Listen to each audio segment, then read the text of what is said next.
संगीत नाटक आणि त्यामधलं नाट्य संगीत म्हणजे मराठी रसिकांसाठी मोठीच पर्वणी.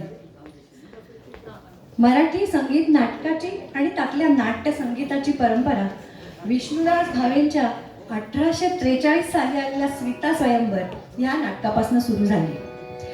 त्या काळच्या पद्धतीनुसार या नाटकाचं संगीत कीर्तनकारांच्या गायकीचं होतं. पुढे 1880 साली अण्णासाहेब किर्लोस्करांचं संगीत शाकुंतल रंगभूमीवर आल्यावर एका नवीन पर्वाला सुरुवात झाली. शास्त्रीय संगीतातील बंदिशींच्या आधारे रागदारी संगीतावरच्या चाली ह्या नाटकापासून बांधल्या जाऊ लागल्या आणि त्या खूप गाजल्या. संगीत मानाप्पान, संशय कल्लोळ, संगीत शारदा, संगीत सौभद्र, एकच प्याला अशा अनेक नाटकांमधून बालगंधर्व, केशवराव भोसले, मास्तर दीनानाथ, मास्तर कृष्णराव अशांसारख्या गायकांनी रागदारी संगीत समाजामध्ये अगदी लोकप्रिय केलं. 70-80 वर्षाचा काळ तसाच गेला आणि त्यानंतर एकदम 1960-65च्या सुमारास पुढे जितेंद्र अभिषेकींसारख्या प्रयोगशील संगीतकारांनी नाटकांमधून रागदारी संगीताबरोबरच सुगम संगीताचाही संगम घडवून आणला. या निमित्ताने जुन्या नव्याचा मनोहारी संगम रसिकांना ऐकायला मिळाला आणि तोही लोकप्रिय झाला. आता आम्ही पण एक नाट्यसंगीत तुमच्या पुढे सादर करणार आहोत. पाणीग्रहण नाटकातलं बकुळ पंडितांनी अतिशय लोकप्रिय केलेलं नाट्यगीत उगवला चंद्र पुनवेचा.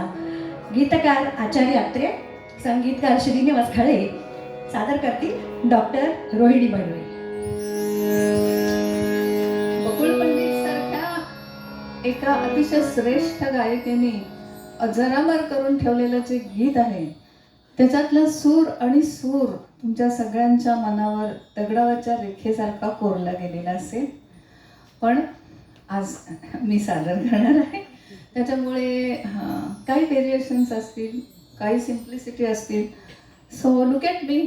रोहिणी बडवे सादर करताय. आम्हाला खात्री आहे रोहिणी आणि तू अतिशय सुंदर गाणं बकुळ सादर पंडित ना आधी वंदन करते. श्रीनिवास खळे वगैरे सगळी मोठी मोठी नावं आहेत, मी छोटीच आहे.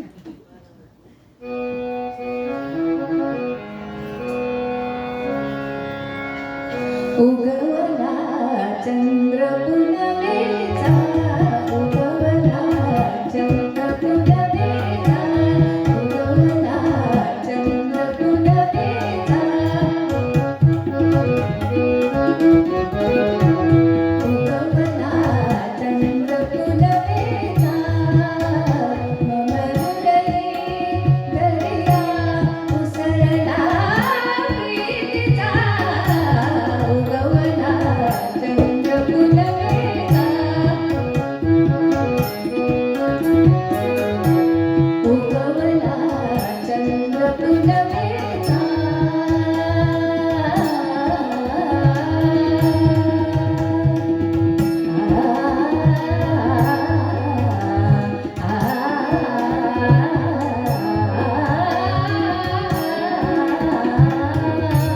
उगवला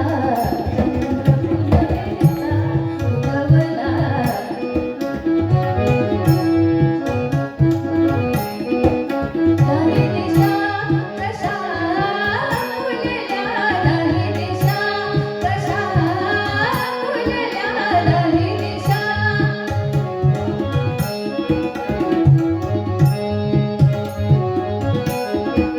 दाही दिशा,